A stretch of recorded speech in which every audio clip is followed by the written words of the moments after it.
Hey guys, Coach JD here. I had a lot of questions about what clubs I actually have in my bag. So I thought that I would bring everybody out, show you what clubs I'm using, why I use them, why I've chosen these clubs, and hopefully it'll help you make some changes in your bag, or if you're looking for new clubs, maybe look at those as well. So take a look. All right, so first things first, we're going to take a look at the driver.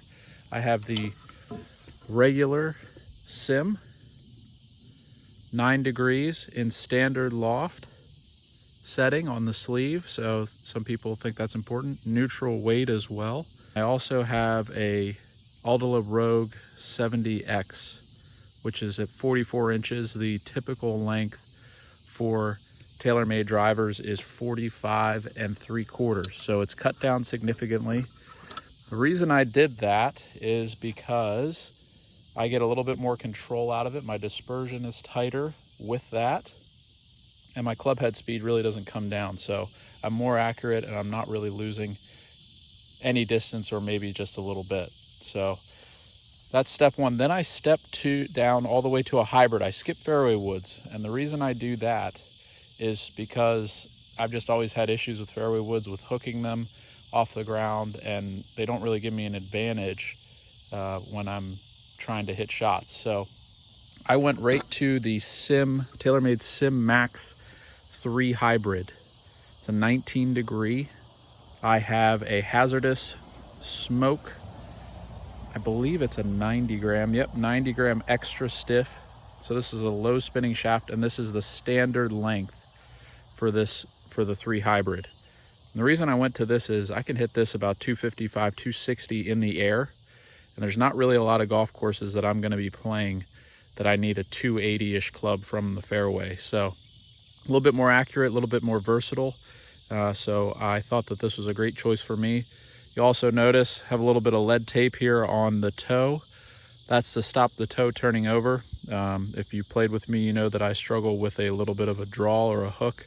So that kind of helps keep the face a little bit open through impact. Basically, it makes the toe heavier than the heel, so the toe kind of lags behind.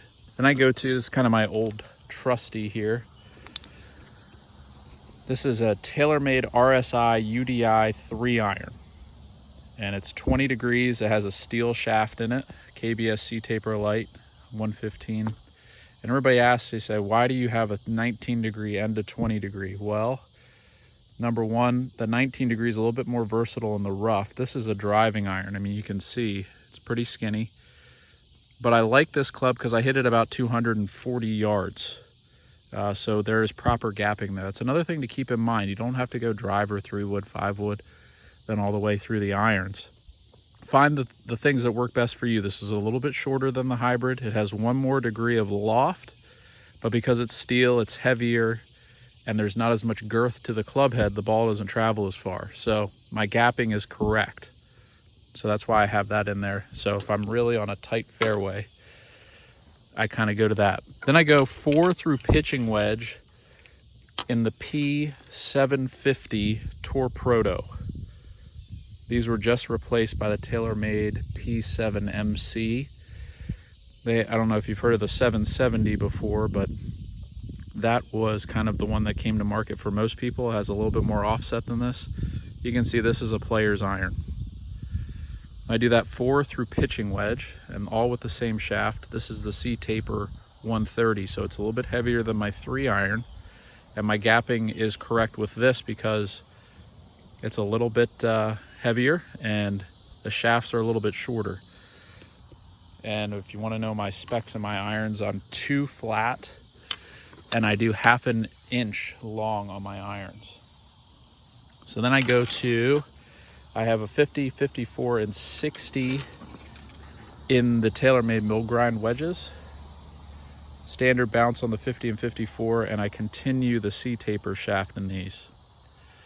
Just because most of the time when I'm hitting my sand wedge or my gap wedge, I'm taking a full swing. Now this 60 degree, I kind of change out a little bit. Number one, you'll notice, have a True Temper Dynamic Gold S200 shaft in this. Why? Well, I'm hitting a lot of feel shots around the green, and the heavier, stiffer shaft just didn't quite work out for me. I tried it, I didn't like it. But you'll also notice this is a high bounce, so there's a little bit more bounce on this club, and I kind of changed that out with a lower bounce club depending on turf conditions. So down here in the south, bounce is generally your friend, but when you get into certain course conditions, I like to go to a standard bounce or a low bounce wedge, so I kind of go back and forth between those. Last thing, I got my old trusty TaylorMade Spider putter. It's 34 inches. I have a Scotty Cameron grip on it, just like the Pistolero grip. So that's what I've kind of stuck with. 34 inches, no sight line on it. And I've actually counterbalanced this. So there's actually at the top of the grip here, there's a weight. And you can see I've added some lead tape in the putter to make it so that the weight at the bottom of the club, so at the head of the club, and weight at the top of the club is the same. Gives a little bit heavier sensation, helps you swing the putter a little bit more on its own. A little bit of toe hang on this. So I don't really like super stroke grips. I do like the putter blade to open and close a little bit as it's coming through the hitting area. So if you see, I'm gonna try and do this with the camera. I'm holding this, that is not straight up. If you have a face balanced putter, it's gonna look like this when you hold it like that. Mine has 17 degrees of toe hang. So if you have an answer putter, it's probably gonna look more like this. But I like a little bit of open and closing, and I don't like the super stroke grips because it kind of takes the hands out of it. So that's kind of a quick dive into my bag. Feel free to post comments or questions on the board, but hopefully that helps you a little bit get an idea of how I got my clubs and what I'm using. So thanks, guys.